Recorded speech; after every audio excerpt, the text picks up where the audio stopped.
வரகி பக்தர்கள் அனைவருக்கும் வணக்கம். இது நம்ம ஆதி வரகி யூடியூப் சேனல். வரகி அன்னையோட அருள் பரிபூரணமா எல்லாருக்குமே கிடைக்கணும்னு மனசார பிரார்த்தனை செஞ்சுக்கிட்டு நாம இந்த பதிவை ஆரம்பிக்கலாம். இன்னைக்கு பிப்ரவரி மாசம் 12ஆம் தேதி திங்கட்கிழமை, தை மாசத்தோட கடைசி நாள். இப்படிப்பட்ட அற்புதமான நாள்ல ஒரே ஒரு டம்ளர் தண்ணீரை வச்சு செய்ய வேண்டிய ஒரு சக்தி வாய்ந்த வழிபாடை பத்தி தான் இந்த பதிவுல நாம பார்க்க போறோம். இப்ப நான் சொல்ல போற இந்த எளிமையான வழிபாடை முழு நம்பிக்கையோட நீங்க செய்யும் போது நீண்ட நாட்களா நிறைவேறாம இருக்கக்கூடிய வேண்டுதல் கூட உடனடியா நிறைவேறும். அதே மாதிரி பணமும் கட்டுக்கட்டா சேர ஆரம்பிக்கும். இதுக்கப்புறமா நீங்க எதை தொட்டாலும் அதுல உங்களுக்கு வெற்றி மட்டும்தான் கிடைக்கும். செய்கின்ற செயல்கள் எல்லாத்துலயும் உங்களுக்கு வெற்றி கிடைக்கும். இதுக்கப்புறமா உங்க வாழ்க்கையில கஷ்டம், தோல்விங்கிற பேச்சுக்கு கூட இடம் இருக்காது. அந்த அளவுக்கு சக்தி வாய்ந்த ஒரு வழிபாடை பத்தி தான் இப்ப நான் உங்களுக்கு சொல்ல போறேன். இது என்ன வழிபாடு, இதை யாரெல்லாம் செய்யலாம் இப்ப நாம தெரிஞ்சுக்கலாம். இன்னைக்கு நமக்கு திங்கட்கிழமை. இந்த திங்கட்கிழமை பாத்தீங்கன்னா சந்திர பகவானுக்கு உகந்த நாள். அதே மாதிரி தண்ணீரும் சந்திர பகவானுக்கு உகந்தது. அதனாலதான் தண்ணீரை வச்சு இந்த வழிபாடை நாம செய்ய போறோம். அடுத்ததா இந்த திங்கட்கிழமை பாத்தீங்கன்னா சிவபெருமானோட வழிபாட்டுக்கும் உகந்த நாள். சிவபெருமானுக்குரிய ரொம்ப ரொம்ப சக்தி வாய்ந்த 4 எழுத்து அட்சரத்தை பத்தி தான் இந்த பதிவுல நான் உங்களுக்கு சொல்ல போறேன். இப்படி பிறை நிலவ தன் முடிமேல சூடி இருக்கக்கூடிய சிவபெருமானுடைய பரிபூரணமான அருளும் அந்த பிறை நிலவோட அருளும் நமக்கு முழுமையா கிடைக்கிறதுக்கு இப்ப நான் சொல்ல போற இந்த சக்தி வாய்ந்த வழிபாடை நீங்க செஞ்சாலே போதும். இது என்ன வார்த்தை, இந்த வார்த்தைய யாரெல்லாம் சொல்லலாம், எந்தெந்த பிரச்சனைகளுக்காக சொல்லலாம்னு இப்ப நான் உங்களுக்கு சொல்றேன். உங்க வாழ்க்கையில எப்பேற்பட்ட கஷ்டம் இருந்தாலும் சரி, அது என்ன கஷ்டமா இருந்தாலும் சரி, அது உடனடியா சரியாகிறதுக்கு இப்ப நான் சொல்ல போற இந்த அட்சரத்தை நீங்க சொல்லலாம். அதே மாதிரி நீண்ட நாட்களா நிறைவேறாத வேண்டுதல்களுக்காக கூட இந்த வார்த்தையை நீங்க சொல்லலாம். அடுத்ததா பாத்தீங்கன்னா ஏதாவது ஒரு முக்கியமான விஷயமா நீங்க வெளியில போறீங்கன்னா அப்ப கூட இந்த வார்த்தைய சொல்லிட்டு நீங்க போகும்போது நீங்க செய்கின்ற செயல்கள் எல்லாத்துலயும் உங்களுக்கு வெற்றி மட்டும்தான் கிடைக்கும். வேலைக்காக இன்டர்வியூவுக்கு போறதுக்கு முன்னாடி கூட இந்த வார்த்தைய நீங்க சொல்லிட்டு போலாம். சாதாரணமா இந்த 4 எழுத்து வார்த்தைய மட்டும் சொன்னாலே நமக்கு அற்புதமான பலன்கள் கிடைக்கும். ஆனா இப்போ நம்ம தேவைகளோட சேர்த்து இந்த வார்த்தைய நாம சொல்ல போறோம். இது எப்படின்னு இப்ப நான் உங்களுக்கு சொல்றேன். இந்த வார்த்தைய ஆண்கள், பெண்கள் யாரு வேணாலும் சொல்லலாம். சுத்தமா இருக்கிறவங்க மட்டும்தான் சொல்லணும். இன்னைக்கு பெண்களுக்கு மாதவிடாய் சமயமா இருந்தா இந்த வார்த்தைய சொல்ல வேண்டாம். உங்களுக்கு பிறப்பு தீட்டு, இறப்பு தீட்டு இருந்தாலும் இந்த வார்த்தைய சொல்ல வேண்டாம். அசைவம் சாப்பிட்டு இருந்தாலும் இந்த வார்த்தைய நீங்க சொல்ல வேண்டாம். இந்த வார்த்தைய சொல்லி முடிச்சதுக்கு அப்புறமா நீங்க அசைவம் சாப்பிடுறதுல எந்த ஒரு தவறுமே கிடையாது. இன்னைக்கு எந்த நேரத்துல இந்த வார்த்தைய சொல்லணும்னு பாத்தீங்கன்னா சாயங்காலம் 5 மணியிலிருந்து 8 மணி வரைக்கும் இருக்கக்கூடிய இடைப்பட்ட நேரத்துல இந்த வார்த்தைய நீங்க சொல்லலாம். நைட்டு 8 மணிக்கு மேல இந்த வார்த்தைய நீங்க சொல்ல வேண்டாம். இன்னைக்கு இந்த வழிபாடை செய்யறதுக்கு தவற விட்டவங்க, செய்ய முடியாத சூழ்நிலையில இருக்கிறவங்க வேற எப்பெல்லாம் இந்த வழிபாடை செய்யலாம்னு பாத்தீங்கன்னா ஒவ்வொரு வாரமும் வரக்கூடிய திங்கட்கிழமைகள்ல இந்த வழிபாடை நீங்க செய்யலாம். அதே மாதிரி ஒவ்வொரு மாசமும் வரக்கூடிய வளர்பிறை மற்றும் தேய்பிறை பிரதோஷ நாள்லயும் இந்த வழிபாடை நீங்க செய்யலாம். ஒவ்வொரு மாசமும் வரக்கூடிய சிவராத்திரி நாட்கள்லயும் இந்த வழிபாடை நீங்க செய்யலாம். அதே மாதிரி உங்க வீட்டுல இருந்து கோவில்ல இருந்தும் இந்த வார்த்தைய நீங்க சொல்லலாம். சரி, இப்போ அடுத்த வாரம் திங்கட்கிழமையோ பிரதோஷ நாள்லயோ இந்த வார்த்தையை நீங்க சொல்ல போறீங்கன்னா காலை நேரத்திலையும் இந்த வார்த்தைய சொல்லலாம், சாயங்காலமும் சொல்லலாம்.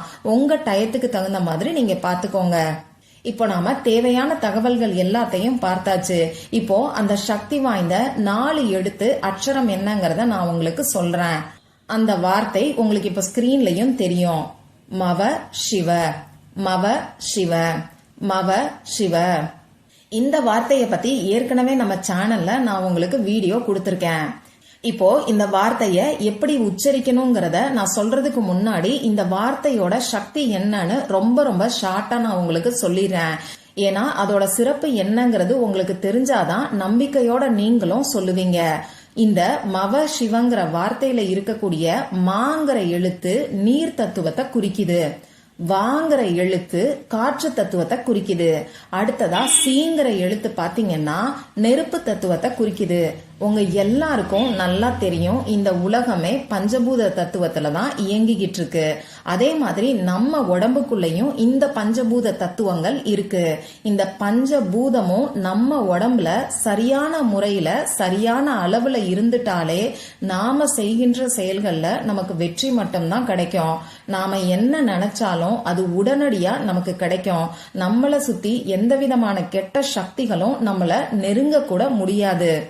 இப்போ இந்த நெருப்பு, நீர், அதுக்கப்புறமா காற்று, இந்த மூணும் சரிசமமா இருந்துச்சு அப்படின்னு சொன்னா நாம நினைக்கக்கூடிய விஷயங்களும் நாம கேட்கக்கூடிய வரமும் நமக்கு உடனடியா கிடைக்கும். அதனாலதான் இந்த மவ சிவங்கிற வார்த்தைய நாம 5 நிமிஷம் சொன்னாலே 1 மணி நேரம் தியானம் செஞ்சதற்கான பலன்கள் நமக்கு கிடைக்கும்னு சொல்றாங்க. அந்த அளவுக்கு இந்த மவ சிவங்கிற வார்த்தை நம்ம மனசை அமைதிப்படுத்தி தெளிவா நம்மள யோசிக்க வைக்கும். அதே மாதிரி சரியான பாதையில நம்மள வழி நடத்தி செல்லும். நாம செய்கின்ற செயல்கள்ல நமக்கு வெற்றி கிடைக்கும். நம்ம வேண்டுதல் நிறைவேறதுக்கான வழிய நம்ம கண்ணுக்கு காமிக்கும். அதை எப்படி நாம பயன்படுத்திக்கணுங்கிற யோசனையும் நமக்கு கரெக்டா வரும். அதனாலதான் இந்த மவ சிவங்கிற வார்த்தை ரொம்ப ரொம்ப சக்தி வாய்ந்த வார்த்தையா இருக்கு. இந்த மவ சிவங்கிற வார்த்தையில அடங்கி இருக்கக்கூடிய பஞ்சபூத தத்துவங்களை பத்தி சித்தர் குறிப்புல இருந்து எடுத்து நான் உங்களுக்கு சொல்லியிருக்கேன். இது நிறைய பேருக்கு இந்த விஷயம் தெரியாது. சரி, இப்ப இந்த மவ சிவங்கிற வார்த்தைய எப்படி உச்சரிக்கணும்னு நான் உங்களுக்கு சொல்றேன். இப்ப நான் சொன்ன குறிப்பிட்ட நேரத்துல அமைதியான ஒரு இடத்துல நீங்க உட்கார்ந்துக்கோங்க. கீழே ஏதாவது விரிப்ப விரிச்சு உட்கார்ந்துக்கோங்க. சேர்லயோ சோஃபாலயோ உட்கார்றீங்கன்னா அப்படியே நீங்க உட்கார்ந்துக்கலாம். இப்போ இந்த வார்த்தைய நீங்க உங்க பூஜை அறையில இருந்தும் சொல்லலாம், உங்க வீட்டுல எந்த இடத்துல இருந்து வேணாலும் நீங்க சொல்லலாம். சுத்தமா இருக்கிறவங்க சுத்தமா இருக்கக்கூடிய இடத்துல இருந்து இந்த வார்த்தைய நீங்க சொல்லுங்க. அதே மாதிரி நீங்க இப்போ உங்க அம்மா வீட்டுக்கு போயிருக்கீங்கன்னா அங்க இருந்து கூட இந்த வார்த்தைய நீங்க சொல்லலாம். இதுல எந்த தவறுமே கிடையாது.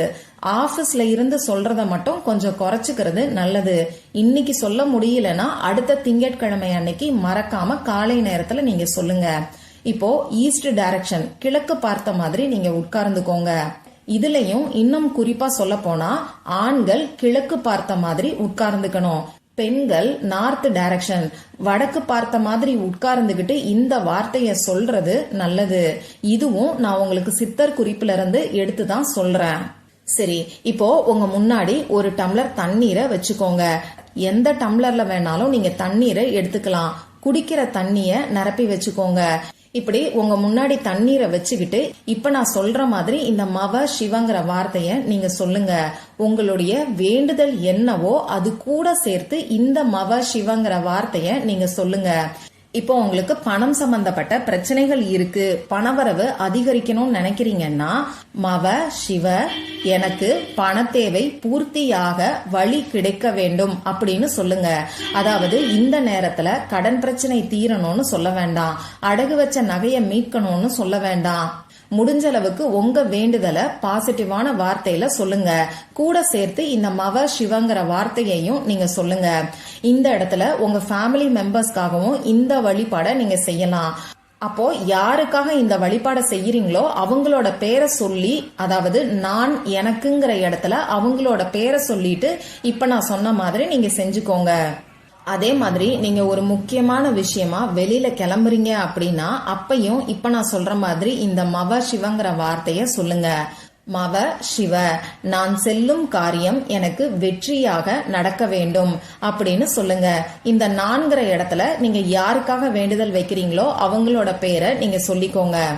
சரி, இந்த அக்ஷரத்தை நாம எத்தனை முறை சொல்லணும்னு பாத்தீங்கன்னா இதுக்கு எந்த ஒரு எண்ணிக்கை கணக்குமே வேண்டான்னு சொல்றாங்க.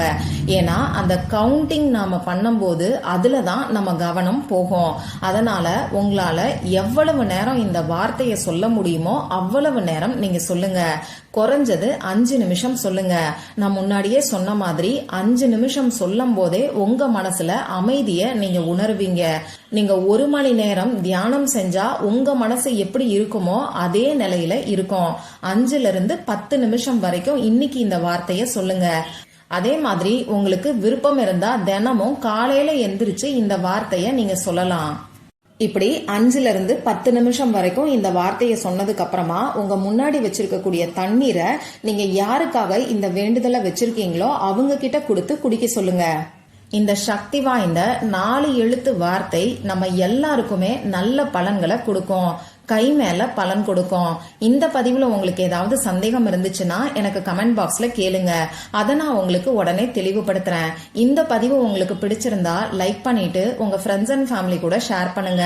இந்த மாதிரி அந்தந்த நாளுக்கும் நேரத்துக்கும் திதிக்கும் உரிய வழிபாடுகளையும் பரிகாரங்களையும் நீங்க மிஸ் பண்ணாம தெரிஞ்சுக்கிறதுக்கு நம்ம சேனலை மறக்காம சப்ஸ்கிரைப் பண்ணிட்டு பக்கத்துல இருக்கக்கூடிய பெல் ஐக்கானையும் பிரஸ் பண்ணிக்கோங்க. மற்றும் ஒரு பயனுள்ள பதிவுல நாம சந்திக்கலாம். நன்றி.